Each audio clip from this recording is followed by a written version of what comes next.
43 अंतिम यात्रा। Nursing home में महाराज श्री ने मुझसे कहा, हिमालय वाले महापुरुष फिर आए थे। कहने लगे, इस भौतिक जगत में यह नर्सिंग होम तुम्हारा अंतिम घर है।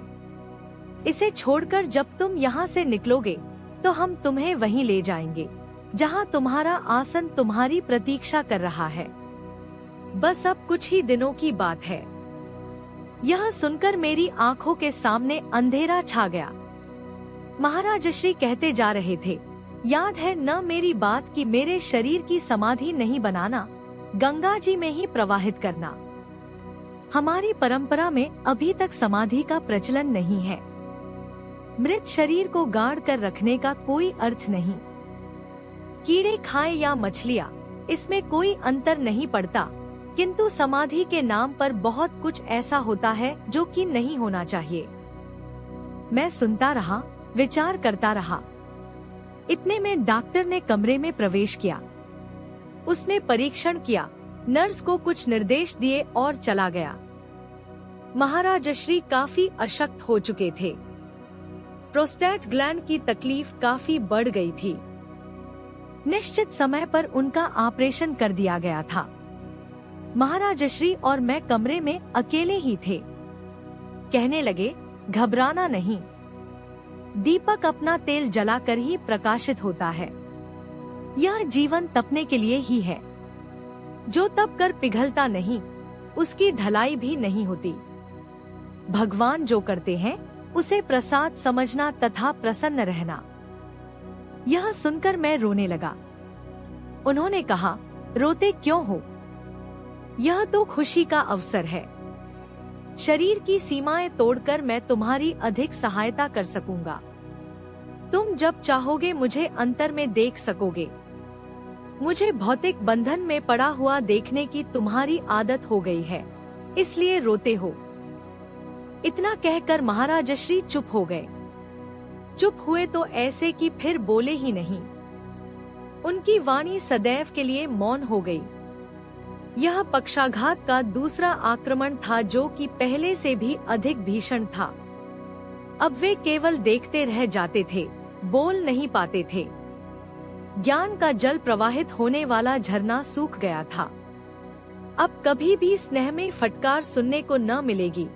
अब महापुरुषों से महाराज श्री के वार्तालाप को सुनने का माध्यम छिन गया था। तीसरे दिन महाराज श्री का स्वास्थ्य अधिक बिगड़ गया।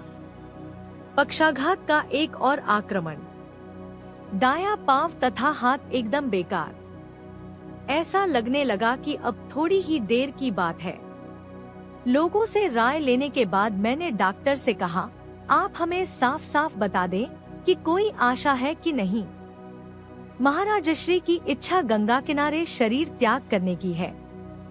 यदि कोई आशा नहीं हो तो हम इन्हें लेकर क्या गंगा किनारे चले जाएं? हो सकता है कि इन्हें वहीं शरीर त्याग का सुअवसर प्राप्त हो जाए। 5-7 डॉक्टरों ने मिलकर विचार विमर्श किया तथा कह दिया कि कोई आशा नहीं, आप चाहे तो इन्हें ले जा सकते हैं। जल्दी जल्दी 3 कारों की व्यवस्था की गई तथा हम लोग महाराज को ऋषिकेश की ओर लेकर भाग चले। मैं मन ही मन भगवान से प्रार्थना कर रहा था कि किसी प्रकार महाराज श्री के प्राणों के रहते हमें गंगा जी के किनारे तक पहुंचा दे। कारों तथा घड़ी में एक प्रकार की दौड़ चल रही थी।